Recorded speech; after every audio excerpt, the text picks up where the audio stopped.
ನಮಸ್ಕಾರ ಕರ್ನಾಟಕ. ಇವತ್ತಿನ IPL 2026 ನ ಪಂದ್ಯದಲ್ಲಿ ಲಕ್ನೋ ಸೂಪರ್ ಜೈಂಟ್ಸ್ ಮತ್ತು ಡೆಲ್ಲಿ ಕ್ಯಾಪಿಟಲ್ಸ್ ಎದುರಾಳಿ ಆಗ್ತಿದ್ದಾವೆ. ಲಕ್ನೋದ ಏಕನಾಥ್ ಸ್ಟೇಡಿಯಂ ನಲ್ಲಿ ಈ ಪಂದ್ಯ ನಡೀತಿದೆ. ಎರಡೂ ತಂಡಗಳ ಬಲಾಬಲ ಹೇಗಿದೆ, ಪ್ಲೇಯಿಂಗ್ 11 ಹೇಗಿರಲಿದೆ, ಪಿಚ್ ರಿಪೋರ್ಟ್ ಮತ್ತು ವೆದರ್ ರಿಪೋರ್ಟ್ ಅನ್ನ ಈ ವಿಡಿಯೋದಲ್ಲಿ ನೋಡ್ತಾ ಹೋಗೋಣ. ಅದಲ್ಲದೆ ಗೇಮ್ ಚೇಂಜಿಂಗ್ 4 ಪ್ಲೇಯರ್ ಗಳನ್ನು ಕೂಡ ಈ ವಿಡಿಯೋದಲ್ಲಿ ನೋಡೋಣ. ಬನ್ನಿ ಮೊದಲಿಗೆ ಲಕ್ನೋ ಸೂಪರ್ ಜೈಂಟ್ಸ್ ತಂಡವನ್ನ ನೋಡ್ಕೊಂಡ್ ಬರೋಣ. ಅಲ್ಲಿನ ಪ್ಲೇಯಿಂಗ್ 11 ಹೇಗಿದೆ ಅಂತ ನೋಡ್ಕೊಂಡ್ ಬರೋಣ. ರಿಷಬ್ ಪಂತ್ ಕ್ಯಾಪ್ಟನ್ ಆಗಿದ್ದಾರೆ. Lucknow super Giants best finisher ಮತ್ತೆ ವಿಕೆಟ್ ಕೀಪರ್ ಅಂತ ಹೇಳ್ಬೋದು. ಬಟ್ ಓಪನಿಂಗ್ ಸ್ಪಾಟ್ ಅಲ್ಲಿ ಮಿಚೆಲ್ ಮಾರ್ಸ್ ಮತ್ತು ಎಡನ್ ಮಾರ್ಕ್ರಮ್ ಬರ್ತಾರೆ. ಇವರಿಬ್ರು ಸ್ಫೋಟಕ ಆಟಗಾರರು. ಇವರಿಬ್ರು ಮೊದಲ 6 ಓವರ್ಗಳಲ್ಲಿ ಯಾವ ರೀತಿ ಅಬ್ಬರಿಸ್ತಾರೆ ಅನ್ನೋದನ್ನ ಕಾದ್ ನೋಡ್ಬೇಕಿದೆ. ಅದಾದ ಬಳಿಕ ನಿಕೋಲಸ್ ಪೂರನ್ ಇದ್ದಾರೆ, ವೆಸ್ಟ್ ಇಂಡೀಸ್ ನ ಆಟಗಾರ. ಆಯುಷ್ ಬೋಧೋನಿ, ಅಬ್ದುಲ್ ಸಮದ್, ಶಹಬಾಜ್ ಅಹಮದ್ ಇದ್ದಾರೆ. ಇನ್ನು ಆವೇಶ್ ಖಾನ್ ಬೌಲಿಂಗ್ ಕಡೆ ಬಂದ್ರೆ ಆವೇಶ್ ಖಾನ್ ಇದ್ದಾರೆ, ದಿಗ್ವೇಶ್ ರಾಠಿ ಇದ್ದಾರೆ, ಮಯಾಂಕ್ ಯಾದವ್ ಫಾಸ್ಟ್ ಸೆನ್ಸೇಷನ್ ಅಂತಾನೆ ಹೇಳ್ಬೋದು. 150 ಪ್ಲಸ್ ಸ್ಪೀಡ್ ಅಲ್ಲಿ ಬೌಲಿಂಗ್ ಅನ್ನ ಆಗ್ತಾ ಇರ್ತಾರೆ. ಅದಾದ ಬಳಿಕ ಆಂಡ್ರಿಕ್ ನೋಕಿಯಾ ಇದ್ದಾರೆ. ಇನ್ನು ಇಂಪ್ಯಾಕ್ಟ್ ಪ್ಲೇಯರ್ ಆಗಿ ಮೊಹಮ್ಮದ್ ಶಮಿ ಲಕ್ನೋ ಸೂಪರ್ ಜೈಂಟ್ಸ್ ಅನ್ನ ಸೇರ್ತಾರೆ. ಈ 3 ಜನ ಬೌಲಿಂಗ್ ಯಾವ ರೀತಿ ಆಗ್ತಾರೆ ಅನ್ನೋದ್ರ ಮೇಲೆ ಲಕ್ನೋ ಸೂಪರ್ ಜೈಂಟ್ಸ್ ನ ಗೆಲುವು ನಿರ್ಧಾರ ಆಗುತ್ತೆ ಅಂತ ಹೇಳ್ಬೋದು. ಪ್ರಮುಖವಾಗಿ ಆವೇಶ್ ಖಾನ್, ದಿಗ್ವೇಶ್ ರಾಠಿ, ಮಯಾಂಕ್ ಯಾದವ್, ಆಂಡ್ರಿಕ್ ನೋಕಿಯಾ ಮತ್ತೆ ಮೊಹಮ್ಮದ್ ಶಮಿ 5 ಜನ ಬೌಲರ್ ಗಳಿದ್ದಾರೆ. ಶಹಬಾಜ್ ಅಹಮದ್ ಕೂಡ ಆಲ್ರೌಂಡರ್ ಇದ್ದು ಯಾವ ರೀತಿ ಬೌಲಿಂಗ್ ಆಗ್ತಾರೆ ಅನ್ನೋದು ನೋಡ್ಬೇಕಿದೆ. ಈಗ ಡೆಲ್ಲಿ ಕ್ಯಾಪಿಟಲ್ಸ್ ಪ್ಲೇಯಿಂಗ್ 11 ನೋಡಿದಾದ್ರೆ ಅಕ್ಷರ್ ಪಟೇಲ್, ಭಾರತದ ಪ್ರಮುಖ ಸ್ಪಿನ್ನರ್ ಅಕ್ಷರ್ ಪಟೇಲ್ ಅವರು ಕ್ಯಾಪ್ಟನ್ ಆಗಿ ಡೆಲ್ಲಿ ಕ್ಯಾಪಿಟಲ್ಸ್ ಗೆ ನೇಮಕವಾಗಿದ್ದಾರೆ. ಫುಲ್ ಟೈಮ್ ಕ್ಯಾಪ್ಟನ್ ಆಗಿ ಇದು ಡೆಲ್ಲಿ ಕ್ಯಾಪಿಟಲ್ಸ್ ನಲ್ಲಿ ಅವರ ಮೊದಲ IPL ಅಂತಾನೆ ಹೇಳ್ಬೋದು. ನಮ್ಮ ಕನ್ನಡಿಗ KL ರಾಹುಲ್ ಅವರು ಅಲ್ಲಿ ಓಪನಿಂಗ್ ಆಗಿ ಬರ್ತಾರೆ. ಅವ್ರ ಜೊತೆ ಪತುಮ್ ನಿಸಾಂಕ ಅವರು ಇದ್ದಾರೆ, ಶ್ರೀಲಂಕಾ ಬ್ಯಾಟ್ಸ್ಮನ್. ಇಬ್ಬರು ಕಾಂಬಿನೇಷನ್ ಬಹಳ ಭರ್ಜರಿಯಾಗಿ ಇರುತ್ತೆ. ಓಪನಿಂಗ್ ಪೇರ್ ಬಹಳ ಸ್ಟ್ರಾಂಗೆಸ್ಟ್ ಅಂತ ಹೇಳ್ಬೋದು. ಅದಾದ ಬಳಿಕ ನಿತೀಶ್ ರಾಣಾ ಇದ್ದಾರೆ, ಟ್ರಿಸ್ಟಾನ್ ಸ್ಟಬ್ಸ್ ಇದ್ದಾರೆ, ಸೌತ್ ಆಫ್ರಿಕಾ ಆಟಗಾರ, 360 ಡಿಗ್ರಿ ಪ್ಲೇಯರ್. ಇನ್ನು ಡೇವಿಡ್ ಮಿಲ್ಲರ್ ಇದ್ದಾರೆ, ಅಶುತೋಷ್ ಶರ್ಮಾ ಇದ್ದಾರೆ. ಇವರಿಬ್ರು ಫಿನಿಶರ್ ಅಂತಾನೆ ಹೇಳ್ಬೋದು. ಇವರಿಬ್ರು ಯಾವ ರೀತಿ ಆಟ ಆಡ್ತಾರೆ ಅನ್ನೋದ್ರ ಮೇಲೆ ಡೆಲ್ಲಿ ಕ್ಯಾಪಿಟಲ್ಸ್ ನ ಗೆಲುವು ನಿರ್ಧಾರ ಆಗುತ್ತೆ. ಇನ್ನು ವಿಪ್ರಜ್ ನಿಗಮ್ ಇದ್ದಾರೆ, ಔಕಿಬ್ ದಾರ್ ಇದ್ದಾರೆ. ಇನ್ನು ಸ್ಪಿನ್ ಕಡೆ ಬಂದ್ರೆ ಅಕ್ಷರ್ ಪಟೇಲ್ ಜೊತೆ ಸೇರಿ ಚೈನಾಮನ್ ಸ್ಪಿನ್ನರ್ ಕುಲ್ದೀಪ್ ಯಾದವ್ ತಮ್ಮ ಚಾಪನ್ನ ಮೂಡಿಸೋಕೆ ರೆಡಿ ಇದ್ದಾರೆ. ಇನ್ನು ಲುಂಗಿ ಎನ್ಗಿಡಿ, ಸೌತ್ ಆಫ್ರಿಕಾ ಆಟಗಾರ. ಇವರು ಬೆಸ್ಟ್ ಬೌಲರ್ ಅಂತಾನೆ ಹೇಳ್ಬೋದು, ಫಾಸ್ಟ್ ಬೌಲರ್. ಇವರು ಯಾವ ರೀತಿ ಆಗ್ತಾರೆ ಅನ್ನೋದ್ರ ಮೇಲೆ ಡೆಲ್ಲಿ ಕ್ಯಾಪಿಟಲ್ಸ್ ನ ಆಟ ನಿರ್ಧಾರ ಆಗುತ್ತೆ. ಇನ್ನು ಇಂಪ್ಯಾಕ್ಟ್ ಪ್ಲೇಯರ್ ಆಗಿ ಅಭಿಷೇಕ್ ಪೋರೆಲ್ ಇದ್ದಾರೆ. ಇನ್ನು ಕರುಣ್ ನಾಯರ್ ಕೂಡ ಇಂಪ್ಯಾಕ್ಟ್ ಪ್ಲೇಯರ್ ಆಪ್ಷನ್ ಅಲ್ಲಿ ಇರಬಹುದು. ನಾವು ಅಭಿಷೇಕ್ ಪೋರೆಲ್ ಅನ್ನು ಸೆಲೆಕ್ಟ್ ಮಾಡಿದೀವಿ. ಕರುಣ್ ನಾಯರ್ ಕೂಡ ಬರ್ಬೋದು. ಇನ್ನು ಎರಡು ತಂಡಗಳ ಕ್ಯಾಪ್ಟನ್ ಅನ್ನ ನೋಡೋಣ. ಫಸ್ಟ್ ಲಕ್ನೋ ಸೂಪರ್ ಜೈಂಟ್ಸ್ ನ ರಿಷಬ್ ಪಂತ್ ಅವರ ಪ್ರೊಫೈಲ್ ಅನ್ನು ನೋಡ್ಕೊಂಡ್ ಬಂದ್ಬಿಡೋಣ. ಇದುವರೆಗೂ 125 IPL ಪಂದ್ಯಗಳನ್ನ ರಿಷಬ್ ಪಂತ್ ಆಡಿದ್ದಾರೆ. ಅದರಲ್ಲಿ 3553 ರನ್ ಗಳನ್ನ ಗಳಿಸಿದ್ದಾರೆ. 147.6 ಇವರ strike rate, best strike rate ಅಂತಾನೆ ಹೇಳ್ಬೋದು. ಗರಿಷ್ಠ ಸ್ಕೋರ್ 128 ಇದೆ ನಾಟ್ ಔಟ್ ಆಗಿ. ಈ ಕಡೆ ಡೆಲ್ಲಿ ಕ್ಯಾಪಿಟಲ್ಸ್ ನ ತಂಡದ ನಾಯಕ ಅಕ್ಷರ್ ಪಟೇಲ್ ಅವರ ಪ್ರೊಫೈಲ್ ಅನ್ನು ನೋಡ್ತಾ ಹೋದ್ರೆ ಇದುವರೆಗೂ 162 IPL ಪಂದ್ಯಗಳನ್ನ ಆಡಿದ್ದಾರೆ. ರನ್ ನಲ್ಲಿ 1916 ರನ್ ಗಳನ್ನ ಗಳಿಸಿದ್ದಾರೆ. ಬಟ್ ವಿಕೆಟ್ ಅಲ್ಲಿ 128 ರನ್ ವಿಕೆಟ್ ಅನ್ನ ಪಡೆದಿದ್ದಾರೆ. ಬೆಸ್ಟ್ ಬೌಲಿಂಗ್ ಫಿಗರ್ ಅಂದ್ರೆ 24ಕ್ಕೆ 3 ವಿಕೆಟ್ ಅನ್ನು ಪಡೆದಿದ್ದಾರೆ. ಸ್ಟ್ಯಾಟಿಸ್ಟಿಕ್ಸ್ ನ ನೋಡಿದ್ರೆ, ಈ ಡೇಟಾವನ್ನ ನೋಡಿದ್ರೆ ಇವರು ಎಂತ ಆಲ್ರೌಂಡರ್ ಅಂತ ಹೇಳಿ ನಿಮಗೆ ಗೊತ್ತಾಗುತ್ತೆ. ಅದಕ್ಕೋಸ್ಕರ ಇವರನ್ನ ಡೆಲ್ಲಿ ಕ್ಯಾಪಿಟಲ್ಸ್ ಕ್ಯಾಪ್ಟನ್ ಆಗಿ ಮಾಡ್ಕೊಂಡಿದ್ದಾರೆ. ಈಗ ಗೇಮ್ ಚೇಂಜಿಂಗ್ 4 ಪ್ಲೇಯರ್ಸ್ ನ ನೋಡೋಣ. ಮೊದಲಿಗೆ ಲಕ್ನೋ ಸೂಪರ್ ಜೈಂಟ್ಸ್ ನ ಗೇಮ್ ಚೇಂಜಿಂಗ್ 4 ಅಲ್ಲಿ ಯಾರ್ಯಾರಿದ್ದಾರೆ ಅಂತ ನೋಡೋದಾದ್ರೆ ನಿಕೋಲಸ್ ಪೂರನ್ ಇದ್ದಾರೆ, ಬ್ಯಾಟರ್. ಮಿಚೆಲ್ ಮಾರ್ಸ್ ಇದ್ದಾರೆ, ಮೊಹಮ್ಮದ್ ಶಮಿ, ಆಂಡ್ರಿಕ್ ನೋಕಿಯಾ ಇದ್ದಾರೆ. Nicholas Pooran strike rate 163 plus ಇದೆ. ಈ ಪಿಚ್ ನಲ್ಲಿ DC ಸ್ಪಿನ್ ಗೆ ಇವರೇ ಉತ್ತರ ಆಗಬಹುದು. ಸಿಕ್ಸರ್ ಕಿಂಗ್ ಅಂತಾನೆ ಕರೀತಾರೆ. ಇನ್ನು ಮಿಚೆಲ್ ಮಾರ್ಷ್ ಕೂಡ ಪವರ್ ಪ್ಲೇ ನಲ್ಲಿ ಬಹಳ ದೊಡ್ಡ ಸ್ಫೋಟಕ ಆಟಗಾರ, ಪವರ್ ಪ್ಲೇ ದೈತ್ಯ ಅಂತಾನೆ ಕರೀತಾರೆ. 155 ಪ್ಲಸ್ ಸ್ಟ್ರೈಕ್ ರೇಟ್ ಅನ್ನ ಮೇಂಟೈನ್ ಮಾಡ್ತಾ ಆಡೋದು ಇವರ ಕೆಪಾಸಿಟಿ ಮತ್ತು ಇವರ ಸಾಮರ್ಥ್ಯ. ಇನ್ನು ಮೊಹಮ್ಮದ್ ಶಮಿ ಇದ್ದಾರೆ, ನಮ್ಮ ವೇಗದ bowler, fast medium swing bowler ಆಗಿದ್ದಾರೆ. ಪವರ್ ಪ್ಲೇ ನಲ್ಲಿ ವಿಕೆಟ್ ತೆಗೆಯುವ ಸಾಮರ್ಥ್ಯ ಇದೆ. ಇವರು ಯಾವ ರೀತಿ ಆಟ ಆಡ್ತಾರೆ ಅನ್ನೋದ್ರ ಮೇಲೆ ಲಕ್ನೋ ಸೂಪರ್ ಜೈಂಟ್ಸ್ ನ ಗೆಲುವು ನಿರ್ಧಾರ ಆಗುತ್ತೆ. ಅದಾದ ಬಳಿಕ ಆಂಡ್ರಿಕ್ ನೋಕಿಯಾ ಇದ್ದಾರೆ, ಡೆತ್ ಓವರ್ ಟ್ರೆಸ್ಟ್ರಾಯಲ್ ಅಂತಾನೆ ಹೇಳ್ಬೋದು. DC ಬ್ಯಾಟರ್ ಗಳಿಗೆ ಡೆತ್ ಓವರ್ ಗಳಲ್ಲಿ ಮತ್ತು ಪವರ್ ಪ್ಲೇ ನಲ್ಲಿ ದುಸ್ವಪ್ನವಾಗಿ ಇವರು ಕಾಡ್ತಾರೆ ಅಂತೇಳಿ ನಾವು ಅನ್ಕೊಂಡಿದ್ದೀವಿ. ಈಗ ಡೆಲ್ಲಿ ಕ್ಯಾಪಿಟಲ್ಸ್ ನ ಗೇಮ್ ಚೇಂಜಿಂಗ್ 4 ಪ್ಲೇಯರ್ಸ್ ಅನ್ನ ನೋಡೋದಾದ್ರೆ ನಮ್ಮ ಕನ್ನಡಿಗ KL ರಾಹುಲ್ ಅವರು ಬರ್ತಾರೆ. ಅದಾದ ಬಳಿಕ ಅಕ್ಷರ್ ಪಟೇಲ್ ಕ್ಯಾಪ್ಟನ್ ಇದ್ದಾರೆ, ಅವರು ಇದ್ದಾರೆ. ಟ್ರಿಸ್ಟಾನ್ ಸ್ಟಬ್ಸ್ ಇದ್ದಾರೆ, ಬ್ಯಾಟರ್. ಕುಲ್ದೀಪ್ ಯಾದವ್ ಕೂಡ ಇದ್ದಾರೆ. ಇಬ್ರು ಸ್ಪಿನ್ನರ್ ಇದ್ದಾರೆ, ಇಬ್ರು ಬ್ಯಾಟ್ಸ್ಮನ್ ಇದ್ದಾರೆ. ಇವರು 4 ಜನ ಯಾವ ರೀತಿ ಆಡ್ತಾರೆ ಅನ್ನೋದ್ರ ಮೇಲೆ ದಿಲ್ಲಿ ಕ್ಯಾಪಿಟಲ್ಸ್ ನ ಗೆಲುವು ನಿರ್ಧಾರ ಆಗುತ್ತೆ ಅಂತ ಹೇಳ್ಬೋದು. ಇನ್ನು KL ರಾಹುಲ್ ಕಡೆ ಬರ್ತಾ ಹೋದ್ರೆ ಇವರು ಸ್ಫೋಟಕ ಆರಂಭಿಕ, ನೀವು ನಾವೆಲ್ಲ ನೋಡಿದೀವಿ.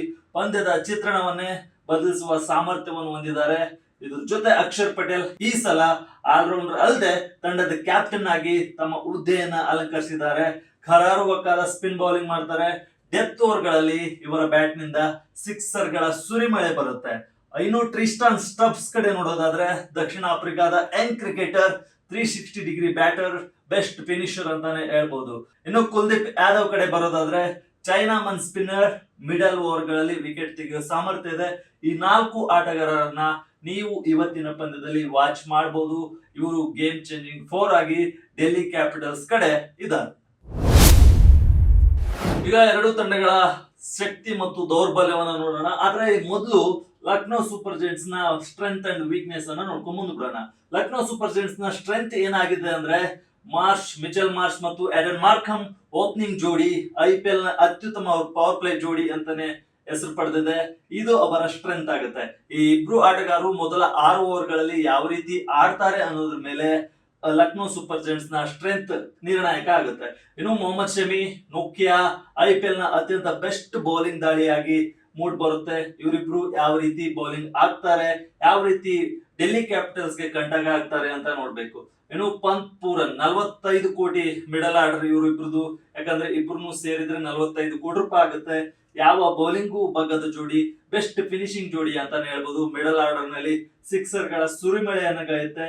ಡೆಲ್ಲಿ ಕ್ಯಾಪಿಟಲ್ಸ್ ನ ಬೌಲರ್ ಗಳನ್ನ ಯಾವ ರೀತಿ ಅಂದಾಜು ಮಾಡ್ತಾರೆ, ಯಾವ ರೀತಿ ಟ್ಯಾಕಲ್ ಮಾಡ್ತಾರೆ, ಯಾವ ರೀತಿ ದಂಡಿಸ್ತಾರೆ ಅಂತೇಳಿ ನೋಡ್ಬೇಕಿದೆ. ಇನ್ನು ಇವ್ರಿಗೆ ತವರು ಮೈದಾನ ಯಾಕನ ಅಟಲ್ ಬಿಹಾರಿ ವಾಜಪೇಯಿ ಸ್ಟೇಡಿಯಂ LSG ಕೋಟೆ ಆಗಿದೆ. ಇದಕ್ಕೋಸ್ಕರ ಶಕ್ತಿಯಾಗಿ LSG ಕೋಟೆ ಹೆಕನಾ ಸ್ಟೇಡಿಯಂ ಕಾಣ್ತಿದೆ. ಇನ್ನು ವೀಕ್ನೆಸ್ ಕಡೆ ಬರೋದಾದ್ರೆ ಲಕ್ನೋ ಸೂಪರ್ ಜೈಂಟ್ಸ್ ನ ಸ್ಪಿನ್ ದಾಳಿ ಬಹಳ ವೀಕ್ ಆಗಿ ಕಾಣ್ತಿದೆ. ಯಾಕಂದ್ರೆ ದಿಗ್ವೇಶ್ ರಾತಿ ಮಾತ್ರ ಫುಲ್ ಟೈಮ್ ಸ್ಪಿನ್ನರ್ ಆಗಿ LSG ಅಲ್ಲಿ ಕಾಣ್ತಿದ್ದಾರೆ. ಇನ್ನು ಡೆತ್ ಬ್ಯಾಟಿಂಗ್ ಹೇಗಿದೆ ಅಂದ್ರೆ 17ರಿಂದ 20ನೇ ಓವರ್ ಫಿನಿಶಿಂಗ್ ಕೊರತೆ ಇದೆ. ಯಾಕಂದ್ರೆ ರಿಷಬ್ ಪಂತ್ ಮತ್ತು ನಿಕೋಲಸ್ ಪೂರನ್ ಅವರು ಏನಾದ್ರು ಬೇಗ ವಿಕೆಟ್ ಕಳ್ಕೊಂಡ್ರೆ ಇಲ್ಲಿ ಫಿನಿಶರ್ ಕೊರತೆ ಎದ್ದು ಕಾಣುತ್ತೆ. ಪಂತ್ ಬೇಗ ಔಟ್ ಆದ್ರೆ ಮಿಡಲ್ ಆರ್ಡರ್ ಮೇಲೆ ಜಾಸ್ತಿ ಪ್ರೆಸರ್ ಕೂಡ ಬೀಳುತ್ತೆ. ಇನ್ನು ಕುಲ್ದೀಪ್ ಯಾದವ್ ವಿರುದ್ಧ ಲೆಫ್ಟ್ ಹ್ಯಾಂಡರ್ ಬ್ಯಾಟರ್ ಗಳಿಗೆ ಸ್ವಲ್ಪ ಚಾಲೆಂಜ್ ಆಗುತ್ತೆ. ಯಾಕಂದ್ರೆ LSG ಅಲ್ಲಿ ಬಹಳಷ್ಟು ಬ್ಯಾಟರ್ ಗಳು ಲೆಫ್ಟ್ ಹ್ಯಾಂಡರ್ಸ್ ಆಗಿದ್ದಾರೆ. ಅದಕ್ಕೋಸ್ಕರ ಕುಲ್ದೀಪ್ ಯಾದವ್ ಅವರನ್ನ ಟ್ರಂಪ್ ಕಾರ್ಡ್ ಆಗಿ ಡೆಲ್ಲಿ ಕ್ಯಾಪಿಟಲ್ಸ್ ಬಳಸೋ ಸಾಧ್ಯತೆ ಇದೆ. ಆ ಚಾಲೆಂಜ್ ಅನ್ನ LSG ಯಾವ ರೀತಿ ನಿರ್ವಹಿಸುತ್ತೆ ಎಂಬುದನ್ನ ಕಾದ್ ನೋಡ್ಬೇಕಿದೆ. ಈಗ ಡೆಲ್ಲಿ ಕ್ಯಾಪಿಟಲ್ಸ್ ಕಡೆ ಬರೋಣ. ಅದರ ಶಕ್ತಿ ಮತ್ತು ವೀಕ್ನೆಸ್ ಅನ್ನ, ಸ್ಟ್ರೆಂತ್ ಅಂಡ್ ವೀಕ್ನೆಸ್ ಅನ್ನ ನೋಡೋಣ. ಇಲ್ಲಿ ಶಕ್ತಿ ಕಡೆ ಬಂದ್ರೆ ಬಲಿಷ್ಠ ಆರಂಭಿಕ ಜೋಡಿ ಇದೆ.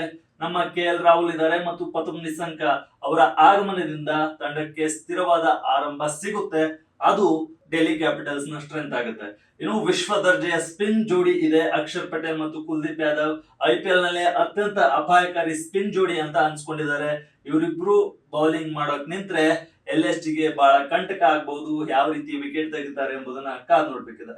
ಇನ್ನು ಡೆಲ್ಲಿ ಕ್ಯಾಪಿಟಲ್ಸ್ ನಲ್ಲಿ ಸ್ಫೋಟಕ ಫಿನಿಶರ್ ಗಳು ಕೂಡ ಇದ್ದಾರೆ. ಟ್ರಿಸ್ಟಾನ್ ಸ್ಟಬ್ಸ್, ಡೇವಿಡ್ ಮಿಲ್ಲರ್ ಮತ್ತು ಅಶುತೋಷ್ ಶರ್ಮಾ ಅವರಂತಹ ಆಟಗಾರರು ಕೊನೆಯ 5 ಓವರ್ಗಳಲ್ಲಿ ಯಾವ ರೀತಿ ಆಡ್ತಾರೆ ಅನ್ನೋದು ನಿಮ್ಗೆಲ್ಲ ಗೊತ್ತಿದೆ. ಅವರು ಅದೇ ಆಟವನ್ನ ಇಲ್ಲೂ ಕಂಟಿನ್ಯೂ ಮಾಡಿದ್ರೆ DC ಗೆ ಬಹಳ ದೊಡ್ಡ ಸ್ಟ್ರೆಂತ್ ಆಗುತ್ತೆ. ಇನ್ನು ದೌರ್ಬಲ್ಯ ಕಡೆ ಬರೋದಾದ್ರೆ ವೇಗದ ಬೌಲಿಂಗ್ ನಲ್ಲಿ ಅಸ್ಥಿರತೆ ಇದೆ. ಯಾಕಂದ್ರೆ ಮಿಚೆಲ್ ಸ್ಟಾರ್ಕ್ ಈಗ ಮೊದಲ ಒಂದಿಷ್ಟು ಪಂದ್ಯಗಳಿಗೆ ಅಲಬೆರಿದ್ದಾರೆ. ಲುಂಗಿ ಎನ್ಗಿಡಿ ಮತ್ತು ಮುಖೇಶ್ ಕುಮಾರ್ ಅವರ ಮೇಲೆ ಹೆಚ್ಚಿನ ಒತ್ತಡ ಬೀಳುತ್ತೆ. ಇನ್ನು ಭಾರತೀಯ ಮಧ್ಯಮ ಕ್ರಮಾಂಕದ ಬ್ಯಾಟರ್ ಗಳ ಕೊರತೆ ಇದೆ. ಮಧ್ಯಮ ಕ್ರಮಾಂಕವು ಹೆಚ್ಚಾಗಿ ವಿದೇಶಿ ಆಟಗಾರರ ಮೇಲೆ ನಿಂತಿದೆ. ಯಾಕಂದ್ರೆ ಸ್ಟಬ್ಸ್ ಮತ್ತು ಮಿಲ್ಲರ್ ಜಾಸ್ತಿಯಾಗಿ ಕಾಣಿಸ್ಕೊಳ್ತಾ ಇದ್ದಾರೆ. ಅಶುತೋಷ್ ಶರ್ಮಾ ಫಿನಿಶರ್ ಆಗಿ ಬರ್ತಾರೆ. ಆದ್ರಿಂದ ಮಿಡಲ್ ಆರ್ಡರ್ ನಲ್ಲಿ ಇಂಡಿಯನ್ ಬ್ಯಾಟರ್ ಗಳ ಕೊರತೆ DC ಗೆ ಇದೆ. ಇನ್ನು ಗಾಯದ ಸಮಸ್ಯೆಗಳು ಬಹಳಷ್ಟು ಇದಾವೆ DC ಗೆ. ಈಗಾಗಲೇ ಸ್ಟಾರ್ಕ್ ಗಾಯದ ಸಮಸ್ಯೆಯಿಂದ ಹೊರಗುಳಿದಿದ್ದಾರೆ. ಕೈಲ್ ಜಮಿಸನ್ ಅವರಂತಹ ಪ್ರಮುಖ ವೇಗಿಗಳು ಆಗಾಗ ಗಾಯಗೊಳ್ತಾ ಇರೋದು, ಆಗಾಗ ಇಂಜುರಿ ಆಗ್ತಿರೋದು DC ಗೆ ದೊಡ್ಡ ಹೊಡೆತ ಬೀಳುತ್ತೆ. ಈಗ ಗೆಲ್ಲುವ ತಂತ್ರ ಕಡೆ ಬರೋಣ. ಮೊದಲು LSG ಗೆಲ್ಲುವ ತಂತ್ರಗಳನ್ನು ನೋಡಿಬಿಡೋಣ. ಬ್ಯಾಟಿಂಗ್ ತಂತ್ರ ಯಾವ ರೀತಿ ಇದೆ ಅಂದ್ರೆ ಮಿಚೆಲ್ ಮಾರ್ಷ್ ಮತ್ತು ಆಡನ್ ಮಾರ್ಕ್ರಮ್ ಅವರ ಆಕ್ರಮಣಕಾರಿ ಓಪನಿಂಗ್ ಇಲ್ಲೂ ಕೂಡ ಬಂದ್ರೆ ಗೆಲ್ಲುವ ತಂತ್ರವಾಗಿ LSG ಗೆ ಬದಲಾಗುತ್ತೆ. ಇನ್ನು ಪೂರನ್ ನಂಬರ್ 3 ಅಲ್ಲಿ ಬಂದು ಸ್ಟ್ರೈಕ್ ರೊಟೇಷನ್ ಮತ್ತೆ ಸಿಕ್ಸರ್ ಮೋಡ್ ಅನ್ನ ಆಕ್ಟಿವೇಟ್ ಮಾಡಿದ್ರೆ LSG ಗೆಲ್ಲಬಹುದು. ಇನ್ನು ರಿಷಬ್ ಪಂತ್ ಅವರು ಮ್ಯಾಚ್ ಸ್ಥಿತಿ ನೋಡಿ ಎಂಟ್ರಿ ಕೊಡ್ಬೇಕಾಗಿದೆ ಮೈದಾನಕ್ಕೆ. ಫಿನಿಶರ್ ರೋಲ್ ಅನ್ನ ಅವರು ನಿರ್ವಹಿಸಬೇಕಾದ ಅನಿವಾರ್ಯತೆ LSG ಗಿದೆ. ಆ ರೀತಿ ಏನಾದ್ರು ಫಿನಿಶರ್ ರೋಲ್ ಅನ್ನ ಅವರು ನಿರ್ವಹಿಸಿದ್ರೆ LSG ಗೆಲ್ಲುವ ಸಾಧ್ಯತೆ ಜಾಸ್ತಿ ಇದೆ. ಇನ್ನು ಬೌಲಿಂಗ್ ಕಡೆ ಬರಕ್ ಹೋದ್ರೆ ಬೌಲಿಂಗ್ ತಂತ್ರ ಯಾವ ರೀತಿ ಇದೆ ಅಂದ್ರೆ ಮಯಾಂಕ್ ಯಾದವ್ ಸ್ಪೀಡ್ ಗನ್ ಅಂತಾನೆ ಹೇಳ್ಬೋದು. ಅವರು ಮತ್ತು ಆಂಡ್ರಿಕ್ ನೋಕಿಯಾ ಅವರು ಪ್ರಥಮ ಪವರ್ ಪ್ಲೇ ವಿಕೆಟ್ ಭೇಟಿಯನ್ನ ಆಡ್ಬೇಕಾಗಿದೆ. ಪವರ್ ಪ್ಲೇ ನಲ್ಲಿ ಯಾವ ರೀತಿ ವಿಕೆಟ್ ತೆಗಿಬೇಕು ಅನ್ನೋದು ಅವ್ರಿಗೆ ಗೊತ್ತಿದೆ, ಅದನ್ನ ಇಲ್ಲಿ ಎಕ್ಸಿಕ್ಯೂಟ್ ಮಾಡ್ತಾರೆ.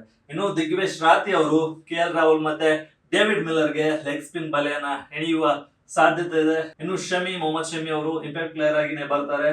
ಡೆತ್ ಓವರ್ ಯಾರ್ಕರ್ ಮ್ಯಾಜಿಕ್ ಅನ್ನ ಅವ್ರು ಮಾಡ್ತಾರೆ. ಅದಲ್ಲದೆ ಪವರ್ ಪ್ಲೇ ನಲ್ಲೂ ಅವರಿಗೆ ಬೌಲಿಂಗ್ ಅವಕಾಶಗಳು ಸಿಕ್ಕರೆ ಸ್ಪೀಡ್ ಅಲ್ಲಿ ಮತ್ತೆ ಫಾಸ್ಟ್ ಪೇಸಿಂಗ್ ಬೌಲಿಂಗ್ ಅಲ್ಲಿ ವಿಕೆಟ್ ಅನ್ನ ತೆಗೆಯುವ ಚಾಕಚಕ್ಯತೆ ಅವರಿಗಿದೆ. ಅದನ್ನ LSG ಉಪಯೋಗಿಸುತ್ತೆ ಅಂತ ನಾವು ಅನ್ಕೋಬಹುದು. ಇನ್ನು ಕೀ ಟಾರ್ಗೆಟ್ ಏನಾಗಿದೆ LSG ಅಂದ್ರೆ ಟಾಸ್ ಗೆದ್ದು ಮೊದಲು ಬ್ಯಾಟ್ ಮಾಡೋದು. ಎಕನಾ ಪಿಚ್ ನಿಧಾನವಾಗುತ್ತೆ, ಸ್ಲೋ ಆಗುತ್ತೆ. ಪವರ್ ಪ್ಲೇ ನಲ್ಲಿ 55 ರಿಂದ 60 ರನ್ ಗಳನ್ನ ಗಳಿಸೋ ಗುರಿಯನ್ನ LSG ಹೊಂದಿದೆ. ಈ ಮೂಲಕ ಪವರ್ ಪ್ಲೇ ನಿಂದಲೇ ಎಕ್ಸಲೈಟ್ ಮಾಡುವ ಸಾಧ್ಯತೆ ಇದೆ. ಇನ್ನು LSG ಗೆಲುವ ಸೂತ್ರ ಏನಂದ್ರೆ 175, 185 ಪ್ಲಸ್ ಸ್ಕೋರ್ ಅನ್ನ ಮಾಡೋದು. ಅದಾದ ಬಳಿಕ ಮೊಹಮ್ಮದ್ ಶಮಿ, ಮಯಾಂಕ್ ಯಾದವ್, ಆಂಡ್ರಿಕ್ ನೋಕಿಯಾ ರಕ್ಷಣೆಯನ್ನ ಮಾಡೋದು, ಅದನ್ನ ಡಿಫೆಂಡ್ ಮಾಡೋದು ಗೆಲುವ ಸೂತ್ರ ಆಗಿ LSG ಕಾಣ್ತಿದೆ.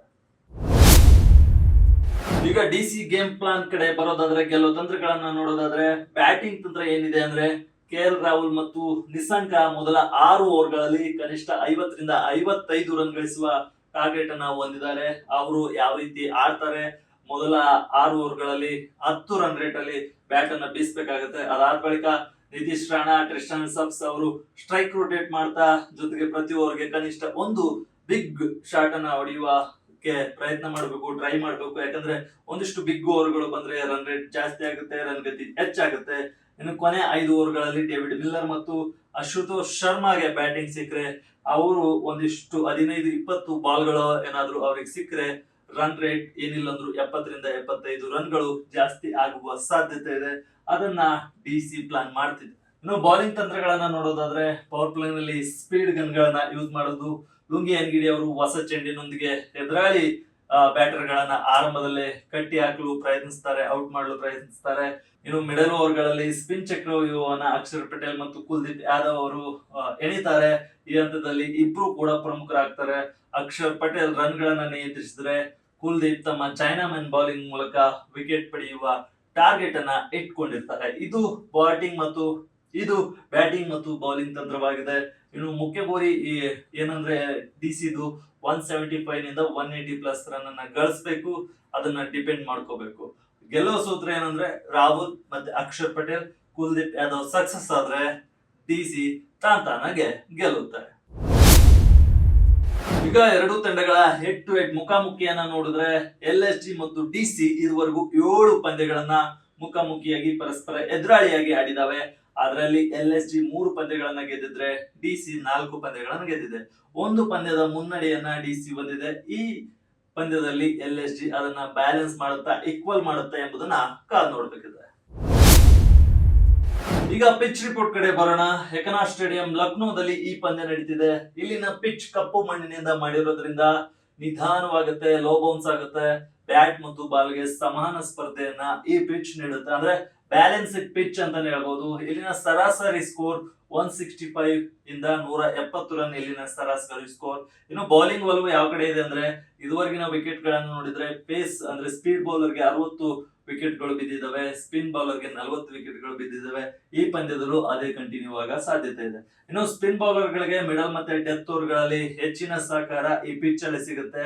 ಇಲ್ಲಿ ಟಾಸ್ ಇಂಪಾರ್ಟೆಂಟ್ ಆಗುತ್ತೆ. ಯಾಕಂದ್ರೆ ಬೇರೆ ಬೇರೆ ಸ್ಟೇಡಿಯಂಗಳಲ್ಲಿ ಟಾಸ್ ಗೆದ್ದವರು ಫೀಲ್ಡಿಂಗ್ ಆಯ್ಕೆ ಮಾಡ್ಕೊಳ್ಳೋ ಸಾಧ್ಯತೆ ಹೆಚ್ಚಿರುತ್ತೆ. ಆದ್ರೆ ಇಲ್ಲಿ ಟಾಸ್ ಗೆದ್ದವರು ಬ್ಯಾಟಿಂಗ್ ತಗೊಂಡ್ರೆ ಹೆಚ್ಚಾಗಿ ಗೆಲ್ಲುವ ಸಾಧ್ಯತೆ ಇದೆ. ಕಪ್ಪು ಮಣ್ಣು ಇರೋದ್ರಿಂದ ಪಿಚ್ ನಿಧಾನ ಆಗುತ್ತೆ, ರಿವರ್ಸ್ ಸ್ವಿಂಗ್ ಕೂಡ ಸಾಧ್ಯ ಆಗಿರೋದ್ರಿಂದ ಇಲ್ಲಿ ಟಾಸ್ ಇಂಪಾರ್ಟೆಂಟ್ ಆಗುತ್ತೆ. ಟಾಸ್ ಅಲ್ಲಿ ಬ್ಯಾಟಿಂಗ್ ಅನ್ನ ಫಸ್ಟ್ ತೆಗೆದುಕೊಂಡ್ರೆ ಅಡ್ವಾಂಟೇಜ್ ಇರುವ ಸಾಧ್ಯತೆ ಇದೆ. ಈಗ ವೆದರ್ ರಿಪೋರ್ಟ್ ಕಡೆ ಬರೋಣ. ಲಕ್ನೋದಲ್ಲಿ ಇವತ್ತಿನ ವೆದರ್ ಯಾವ ರೀತಿ ಇರುತ್ತಂದ್ರೆ ಸ್ಪಷ್ಟ ಆಕಾಶ ಇದೆ, ಅಲ್ಪ ಮೋಡ ಇದೆ, ಡ್ಯೂ ಫ್ಯಾಕ್ಟರ್ ಸ್ವಲ್ಪ ಜಾಸ್ತಿ ಆಗೋ ಸಾಧ್ಯತೆ ಇದೆ. ಚೇಸ್ಗೆ ಸ್ವಲ್ಪ ಅನುಕೂಲ ಇದೆ. ಬಟ್ ಪಿಚ್ ರಿಪೋರ್ಟ್ ಮೊದಲು ಬ್ಯಾಟಿಂಗ್ ಮಾಡಿದವರಿಗೆ ಜಾಸ್ತಿ ಅನುಕೂಲ ಅಂತ ಹೇಳುತ್ತೆ. ಬಟ್ ವೆದರ್ ರಿಪೋರ್ಟ್ ಚೇಸ್ಗೆ ಸ್ವಲ್ಪ ಅನುಕೂಲ ಇದೆ ಅಂತ ಹೇಳುತ್ತೆ. ಇನ್ನು ಮಳೆ ಸಾಧ್ಯತೆ ಎಷ್ಟಿದೆ ಅಂದ್ರೆ ಕೇವಲ 10% ಇದೆ. ಆದ್ರಿಂದ ಪಂದ್ಯ ಎರಡೂ ಕಡೆ 40 ಓವರ್ಗಳ ಸಂಪೂರ್ಣ ಪಂದ್ಯ ನಡೀಲಿದೆ. ಇನ್ನು ತಾಪಮಾನ 35ರಿಂದ 36 ಡಿಗ್ರಿ ಸೆಲ್ಸಿಯಸ್ ಇರುತ್ತೆ. ತೇವಾಂಶ ಅಂದ್ರೆ ಹ್ಯೂಮಿಡಿಟಿ 26 ಡಿಗ್ರಿ 26% ಇದೆ. ಮಳೆ ಸಾಧ್ಯತೆ 10%. ಗಾಳಿ ವೇಗ 16 ಕಿಲೋಮೀಟರ್ ಇದೆ ಗಂಟೆಗೆ. ಇದು ವೆದರ್ ರಿಪೋರ್ಟ್ ಲಕ್ನೋದು ಇವತ್ತಿನ. ಈಗ ವಿನ್ನಿಂಗ್ ಪ್ರೆಡಿಕ್ಷನ್ ಕಡೆ ಹೋಗೋಣ. LSG 55% ಇದೆ, DC 45% ಇದೆ. ಯಾಕಂದ್ರೆ ಎಕನಾ ಸ್ಟೇಡಿಯಂ ಲಕ್ನೋ LSG ಗೆ ಹೋಮ್ ಗ್ರೌಂಡ್ ಆಗಿರೋದ್ರಿಂದ ಹೋಮ್ ಗ್ರೌಂಡ್ ಅಡ್ವಾಂಟೇಜ್ LSG ಗೆ ಸಿಗುತ್ತೆ. ಅದ್ರ ಜೊತೆ ಶಮಿ, ಮಯಾಂಕ್ ಯಾದವ್ ಮತ್ತೆ ಆಂಡ್ರೆ ನೋಕಿಯಾ ಅವರು DC ಬ್ಯಾಟಿಂಗ್ ವಿರುದ್ಧ ಮಾರಕ ದಾಳಿಯನ್ನ ಸಂಘಟಿಸುವ ಸಾಧ್ಯತೆ ಇದೆ. ತವರು ಮೈದಾನದಲ್ಲಿ ಪಂತ್ ಇನ್ನೊಂದಿಷ್ಟು ಅಗ್ರೆಸಿವ್ ಆಗ್ತಾರೆ. ಅದಕ್ಕೋಸ್ಕರ LSG ಗೆ ಸ್ವಲ್ಪ ಅಡ್ವಾಂಟೇಜ್ ಇದೆ DC ಗಿಂತ. ಇನ್ನು ಫ್ಯಾಂಟಸಿ 11 ಟೀಮ್ ಅನ್ನ ನೋಡ್ತಾ ಹೋದ್ರೆ ಮೊದಲಿಗೆ ವಿಕೆಟ್ ಕೀಪರ್ ಆಗಿ ನಿಕೋಲಸ್ ಪೂರನ್ ಮತ್ತು ರಿಷಬ್ ಪಂತ್ ಅವರನ್ನ ಆಯ್ಕೆ ಮಾಡ್ಕೋಬಹುದು. ಅದಾದ ಬಳಿಕ ಬ್ಯಾಟರ್ಸ್ ಅಲ್ಲಿ Mitchell Marsh, KL Rahul, ಆಡನ್ Markram ಅವರನ್ನ ಹಾಕೋಬಹುದು. KL ರಾಹುಲ್ ಅವರನ್ನ ವಿಕೆಟ್ ಕೀಪರ್ ಆಗಿ ಹಾಕೋಬಹುದು, ಬ್ಯಾಟರ್ ಆಗಿ ಹಾಕೋಬಹುದು, ನಿಮ್ ಇಷ್ಟ. ಆಲ್ ರೌಂಡರ್ ಅಲ್ಲಿ ಅಕ್ಷರ್ ಪಟೇಲ್ ಇದ್ದಾರೆ, ಮಿಚೆಲ್ ಮಾರ್ಷ್ ಇದ್ದಾರೆ. ಇವರಿಬ್ಬರನ್ನ ಮಸ್ಟ್ ಪಿಕ್ ಮಾಡ್ಬೇಕು ನೀವು. ಇನ್ನು ಬೌಲರ್ ಗಳಲ್ಲಿ ಮಯಾಂಕ್ ಯಾದವ್, ಆಂಡ್ರೆ ನೋಕಿಯಾ, ಕುಲ್ದೀಪ್ ಯಾದವ್, ಮೊಹಮ್ಮದ್ ಶಮಿ. ಇದರಲ್ಲಿ ಮಯಾಂಕ್ ಯಾದವ್ ಮತ್ತು ಮೊಹಮ್ಮದ್ ಶಮಿಯನ್ನ ನೀವು ಮಸ್ಟ್ ಪಿಕ್ ಮಾಡಬಹುದು ಅಂತ ಅನ್ಸುತ್ತೆ. ಕ್ಯಾಪ್ಟನ್ ಆಗಿ ನಿಕೋಲಸ್ ಪೂರನ್ ಅವರನ್ನ ಕೊಟ್ಟಿದ್ದೀನಿ, KL ರಾಹುಲ್ ಅವರನ್ನ ವೈಸ್ ಕ್ಯಾಪ್ಟನ್ ಆಗಿ ಮಾಡಿದ್ದೀನಿ. ಈ ತಂಡವನ್ನ ಮಾಡಿದ್ರೆ ನೀವು ಹೆಚ್ಚಿನ ಸ್ಕೋರ್ ಅನ್ನ ಫ್ಯಾಂಟಸಿ ಗೇಮ್ ನಲ್ಲಿ ಗಳಿಸಬಹುದು. ಓಕೆ, ನೋಡಿದ್ರಲ್ಲ ವೀಕ್ಷಕರೇ, ಎಕನಾ ಸ್ಟೇಡಿಯಂ ಲಕ್ನೋದಲ್ಲಿ ನಡೆಯುವ ಪಂದ್ಯದ ಪ್ರಿವ್ಯೂ ಅನ್ನ. DC ಮತ್ತು LSG ನಡುವೆ ಯಾವ ರೀತಿ ಹಣಾಹಣಿ ನಡೆಯುತ್ತೆ, LSG ಗೆ ಏನೆಲ್ಲ ಪ್ಲಸ್ ಪಾಯಿಂಟ್ ಇದೆ, DC ಗೆ ಏನೆಲ್ಲ ಪ್ಲಸ್ ಪಾಯಿಂಟ್ ಇದೆ, ಇಬ್ರು ಸ್ಟ್ರೆಂತ್ ಅಂಡ್ ವೀಕ್ನೆಸ್ ಅನ್ನ ನೀವು ನೋಡಿದ್ರಿ. ಯಾರು ಗೆಲ್ತಾರೆ ಎನ್ನುವುದನ್ನ ಕಮೆಂಟ್ ಮೂಲಕ ತಿಳಿಸಿ. ಜೊತೆಗೆ ನಿಮಗೆ ಯಾರು ಗೆಲ್ಲಬೇಕು ಅನ್ನೋದನ್ನು ಕೂಡ ಕಮೆಂಟ್ ಮೂಲಕ ತಿಳಿಸಿ. ಇದೇ ರೀತಿಯ IPL 2026 ನ ವಿಡಿಯೋಗಳನ್ನ ನೋಡಲು ವಿಜಯ ಕರ್ನಾಟಕ ವೆಬ್ ಅನ್ನ Facebook, YouTube ಮತ್ತು Instagram ನಲ್ಲಿ ಫಾಲೋ ಮಾಡಿ. ಧನ್ಯವಾದ.